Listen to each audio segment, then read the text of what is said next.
मेरे प्यारे छात्रगण,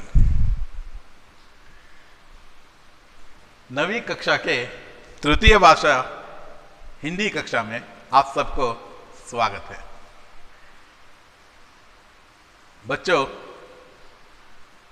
आज हम कोविड की यह दुस्थिति झेल रहे हैं।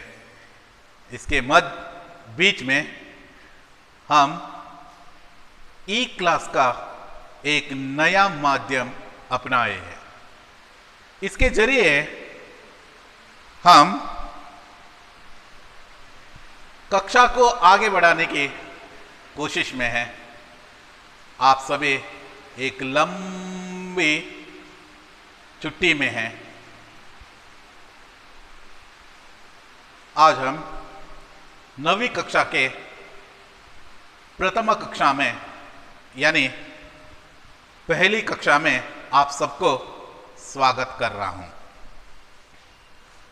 बच्चों, 8वीं कक्षा में आप बहुत कुछ जानकर आए हैं।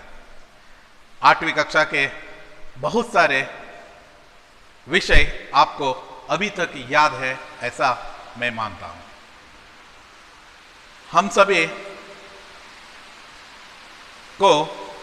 हम सबको आज की इस विषम परिस्थिति को सामना करना अत्यंत अनिवार्य है। इस बीच में हम ई क्लास के माध्यम से तृतीय भाषा हिंदी के जय जय भारत माता नामक पद्य के बारे में आज पढ़ने वाले हैं।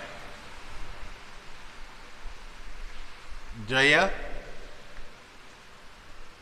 जय भारत माता।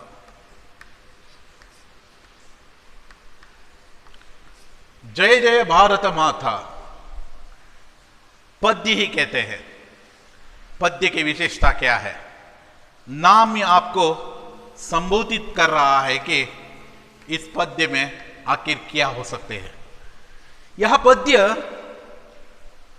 भारत देश के भव्य वर्णन कर रहे हैं।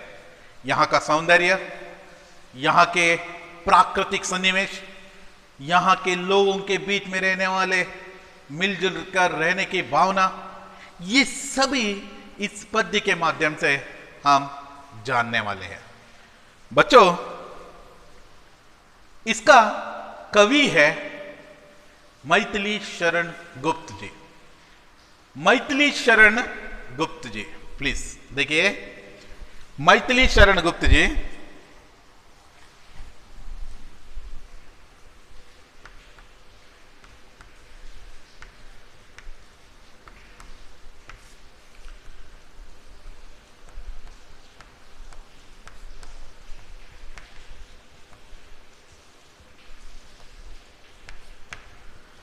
मैथिली शरण गुप्त जी के द्वारा लिखा हुआ यह पद्य भारत की भव्य परंपरा के बारे में कहते हैं, हिमालय के बारे में कहते हैं, नदी के बारे में कहते हैं, प्राकृतिक सौंदर्य के बारे में कहते हैं। यह मैथिली शरण गुप्त जी के बारे में हम कवि परिचय देखेंगे। कवि परिचय में आखिर क्या क्या आते हैं अब हम देखने वाले हैं। मैं पढ़ता हूं, उसी तरह आपको देखना है।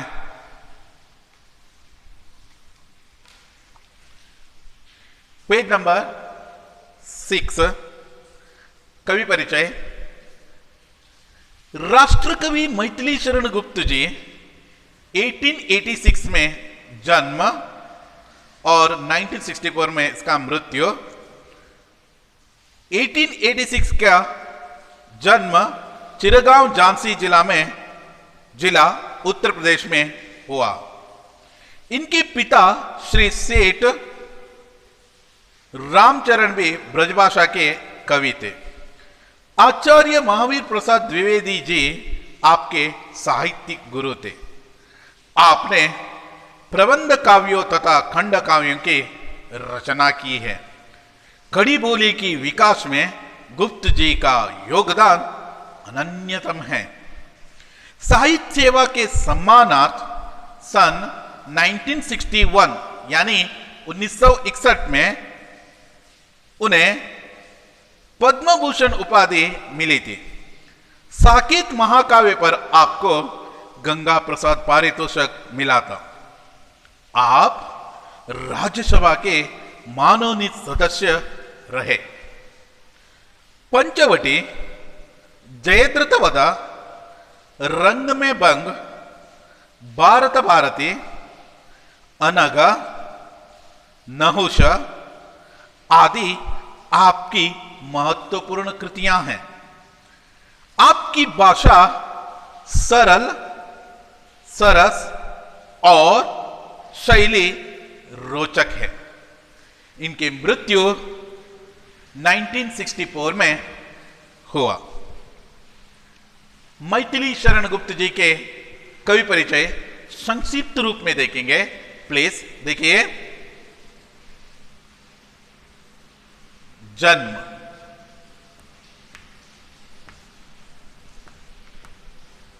1886, जन्मस्थान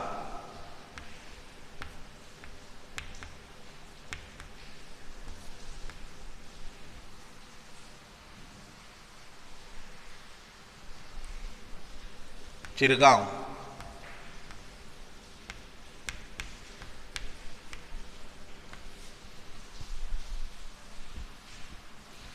रचनाएं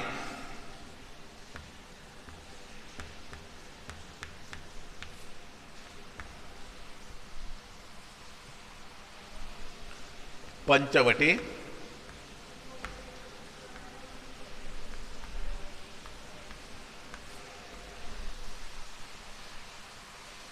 जयद्रथ वध,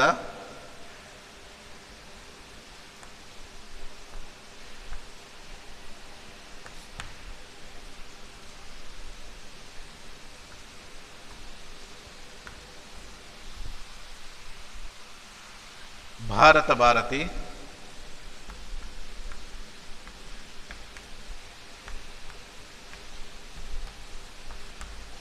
आदि। मृत्यु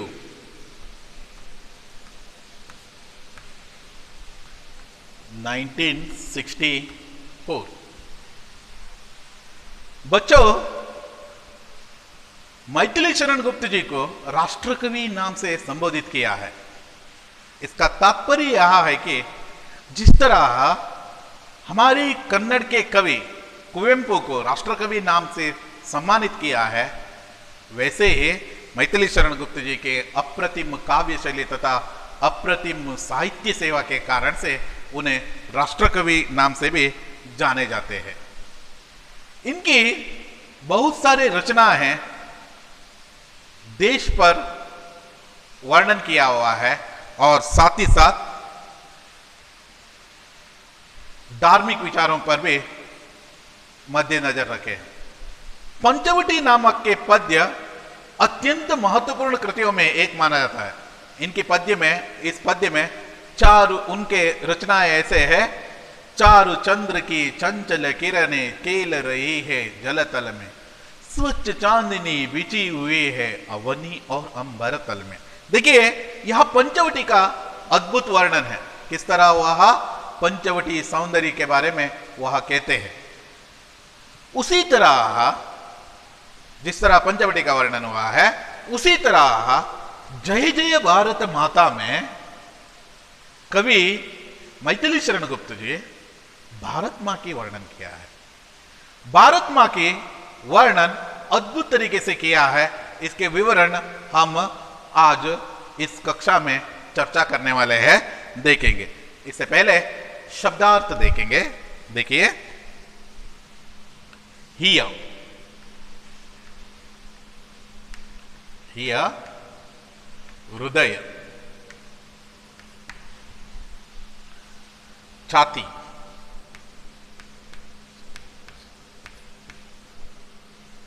सीना यानी यदि एदे इन कन्नड़, आंचल,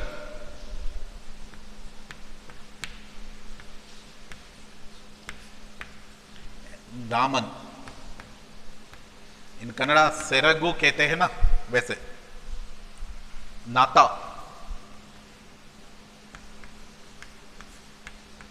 संबंध।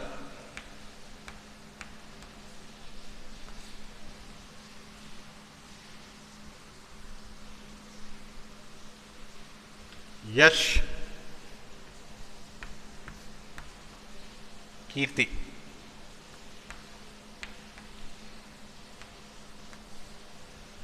बाकी सभी हम आने वाली कक्षा में देखेंगे।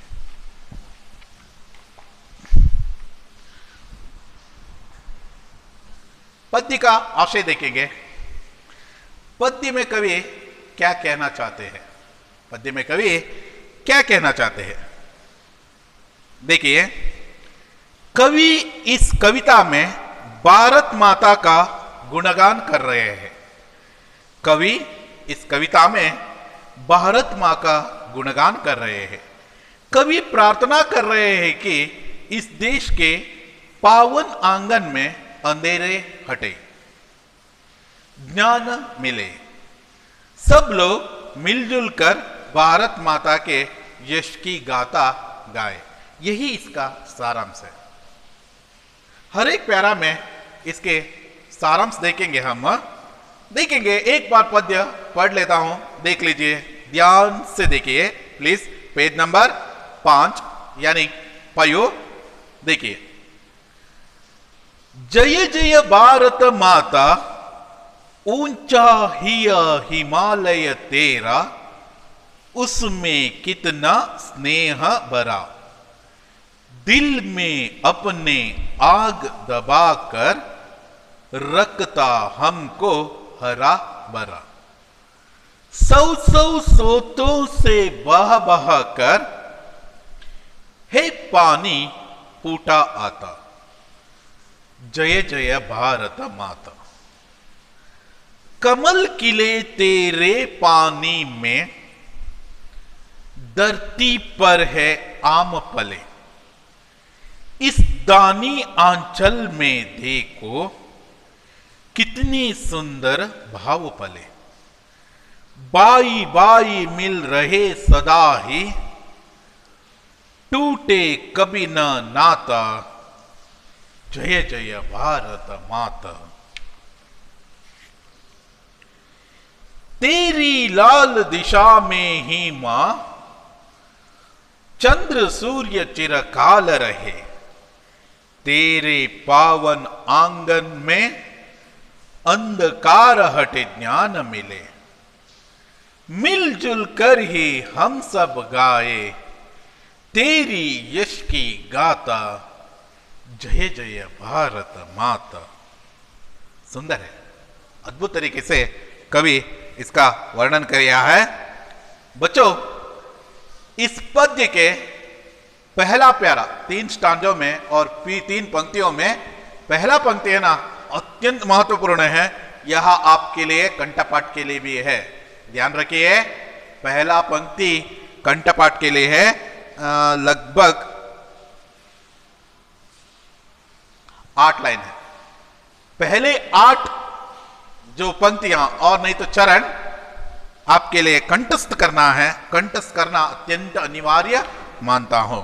यहां देखिए, कवि का वर्णन है, जय जय भारत माता। मैं भारत मां के जय जयकार कर रहा हूं, उसकी यश की गुणगान कर रहा हूं। जिस तरह हम सभी भारतीयों के रग रग में बसे हुए हैं, बोलो भारत माता की कहा तो हम जय कहते हैं। मतलब है, जय को और किसी को प्रेरित करना है ऐसा नहीं है। सब लोग जानते हैं, जैसे ही नारा आता है बोलो भारत माता की कहा तो जय जयकार आते हैं।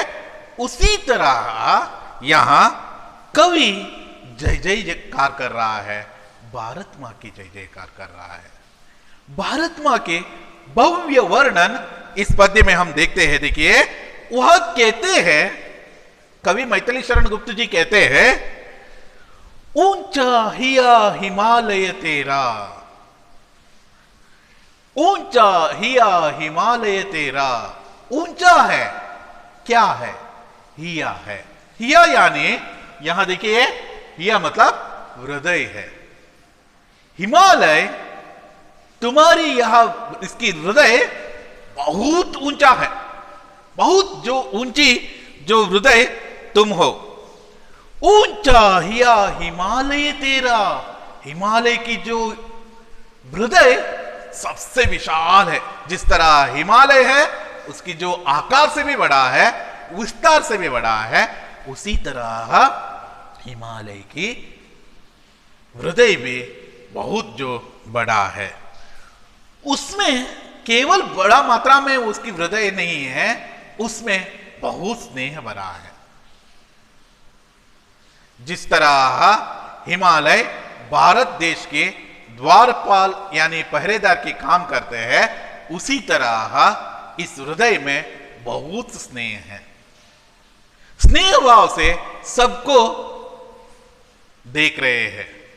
भारत मां के मुकुट के रूप में रहने वाले या हिमालय के हृदय में बहुत स्नेह भरा हुआ है।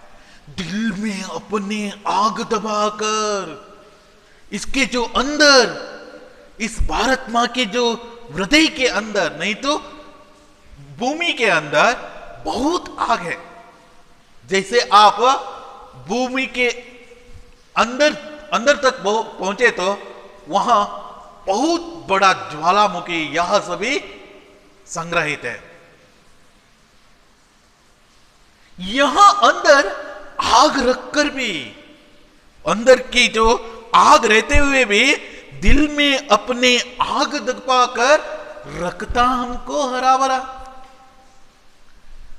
चारों ओर देखिए, चारों ओर यहां का सन्निवेश, वहां का सन्निवेश, पूरी तरह का जो सन्निवेश है ना, हरा भरा नजर आता है। जो हृदय, जो शरीर के अंदर आग छिपे हुए हैं, फिर भी चारों ओर हरियाली नजर आते हैं। यह जो भूमि की वैशिष्टता है, भारत भूमि की वैशिष्टता है।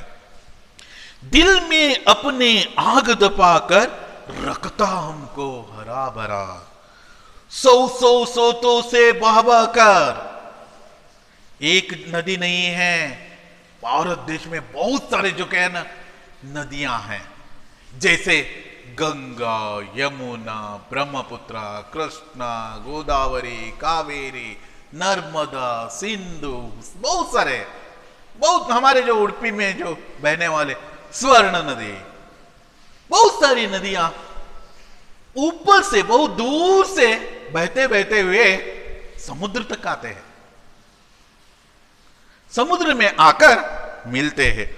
सौ सौ सोतों से जहां कहां जन्म लेते हैं मालूम नहीं है, वहां सभी जगह पर जन्म लिया हुआ यह नदियां बह बहकर हे पानी फूटा आता। कभी कभी झरने झरते वक्त इतने बड़े जो कहे ना जगह से नीचे गिरते हैं, यदि हम गिरे तो शायद कुछ चोट लगने वाले हैं, लेकिन यह गिरकर भी अपना जो आनंदित जो स्वभाव प्रदर्शित करते हैं। सौ सौ सोतों से मतलब जन्म स्थान से, स्रोतों से बह कर, मूल से, जन्म स्थान से नहीं तो मूल से बह कर हे पानी फूटा आता। शायद आपने यहां देखे हैं जोग जलपात, ये सभी जगह पर बहुत बड़े जो जगह से नीचे जो गिरते हैं। जय जय भारत माता, जय जय भारत माता। मैं जय जयकार कर रहा हूं। कवि कहते हैं मैं भारत भूमि की और भारत की गुणगान कर रहा हूं, जय जयकार कर रहा हूं, ऐसा कवि का वर्णन है। प्यारे छात्रगण, कवि की अप्रतिम वर्णन हम फर्स्ट प्यारा में देखे हैं। आने वाले दो प्यारे में और इसका मधुर राग भी आने वाले कक्षा में हम देखने वाले हैं। आखिर कवि आगे क्या कहना चाहते हैं, इस सभी विचारों के बारे में हम आने वाले कक्षा में देखेंगे। आप सभी स्वस्थ रहिए, ऐसे ही शुभकामना देते हुए मैं आज की यहाँ इस क्लास को समाप्त करता हूँ। Thank you.